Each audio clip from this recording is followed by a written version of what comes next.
Hey everybody, just wanted to take a quick moment to update you on a couple of things.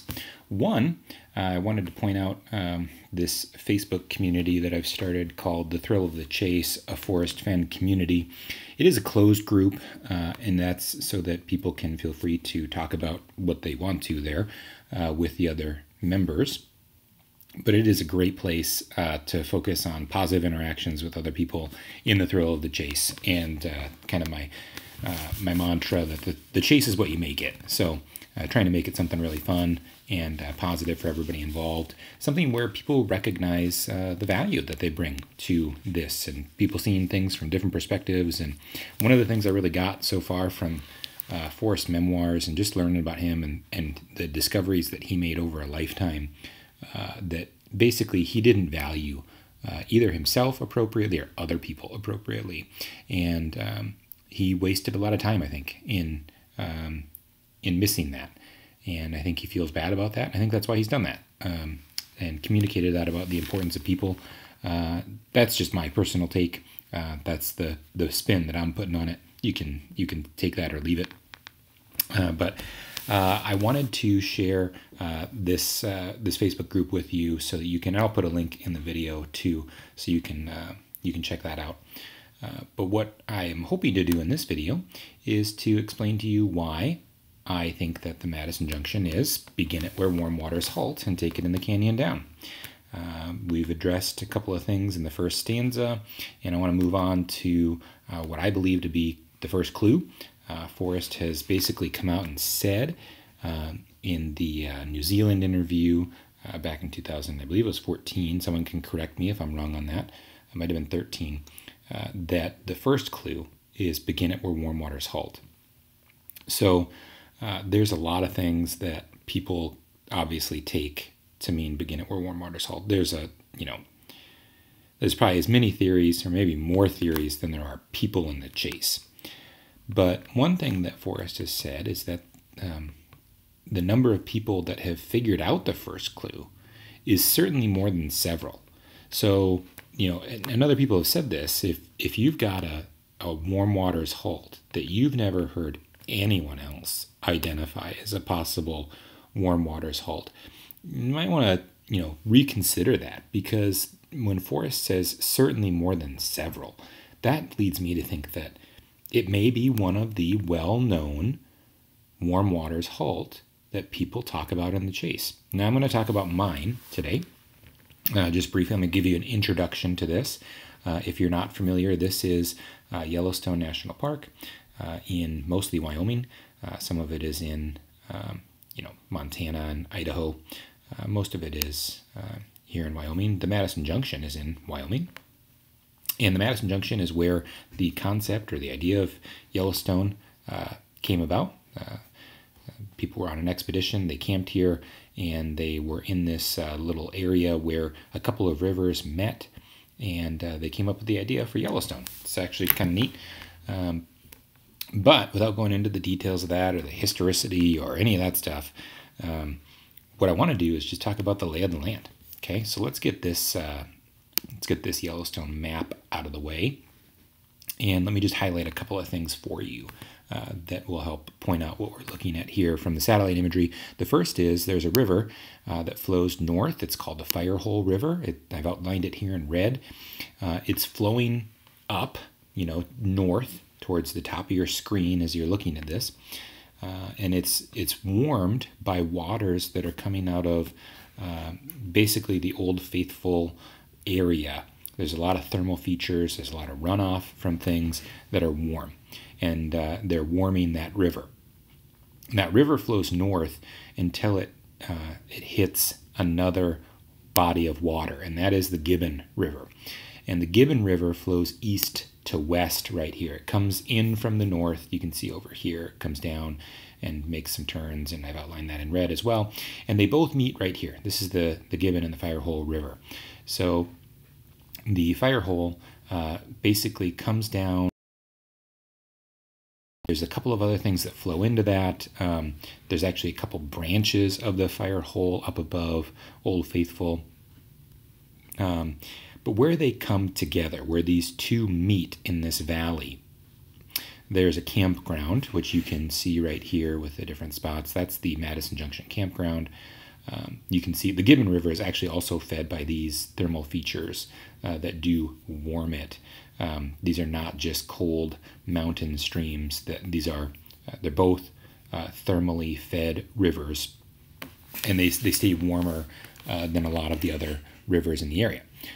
Where they meet is called the confluence. This is where Madison Junction gets its name, and where the Madison River begins is right at the confluence. So you've got the Gibbon River and the Firehole River that are meeting together, and they actually form right here the Madison River.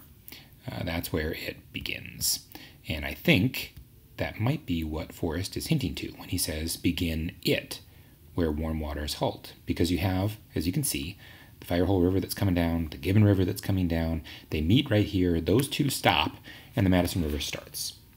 Now, does that, satisfy everybody for what warm waters halt is? Absolutely not. Does a lot of other people have really good theories about what that could be? Absolutely.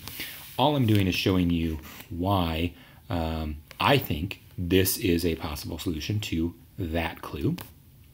You can see here that I think one of the things that happens is that whatever it is you're beginning, where warm waters halt, you're going to take it in a canyon down. Okay, and I just want to point out this canyon that the Madison River flows into. Let me pull it up here for you. I've kind of highlighted it. This is referred to or known as the Madison Canyon, and from this perspective, you can kind of see that. It is a canyon that flows down over to the west here as it heads towards the west entrance by West Yellowstone. The canyon does end here on what's called Big Bend. It ends right about in this area. And what's interesting about that, and I may jump the gun a little bit and talk about that in this video, but not only do these two warm waters of the Gibbon and the Firehole stop here, and so you can start the Madison River right here and then go down in a canyon, but when you get to the essentially the end of the canyon over here, let me highlight that for you again. When you get over here, you can see we can look basically back up into the canyon over here where it just came from. Okay, you can see the canyon ends. Well, it just so happens that when Forrest says in the beginning of it's in the preface to the book Too Far to Walk, he says he got into the Madison River a few miles from West Yellowstone and fished downstream to Baker's Hole. Well, where's Baker's Hole? I knew you were going to ask that question, so I figured I could show you where it is. It's right over here. So you continue going downstream on the Madison. Oh, there's the Madison right there. This is Baker's Hole. This is Baker's Hole campground, and Baker's Hole is right over here. He said he got out here. Okay, so to get out here means that he walked downstream, and that distance was about 10 miles. So the interesting thing is I started here at Baker's Hole and I went back 10 miles. Well, let's take a look at that. Where does that bring you? Curious, it takes you to what appears to be essentially the end of the canyon. So if you come down the Madison Canyon on the Madison River and you put in right here, you can see this is Riverside Drive. It's a place where you can pull off the main road and take a one-way road. I think that it's very possible that Forrest got in somewhere over here along Riverside Drive and got into the Madison River and walked down to Baker's Hole. Now, is it just a coincidence that if you start where the Madison River begins, back over here on the other side of the canyon, and take the Madison River in the canyon down, and take it down through the canyon area, and take it out of the canyon, that in this area, where it ends, you start there and go another 10 miles, not far, but too far to walk, he says. That's the distance. This was the 3 days that he spent fishing, was on this, let me highlight just that area for you. It was just this highlighted area. He spent 3 days there. And for him now to go back, it was just too far to walk. These are the clues in the poem. Begin it where warm waters halt and take it in the canyon down, not far, but too far to walk, put in below the home of Brown. Now that is the question, and I'm not going to get into that in this video, but what I do want to do is just point out a couple of the things that I noticed from looking at this area, the geography, and I thought you might find it interesting. Now, maybe you've never seen it from this perspective.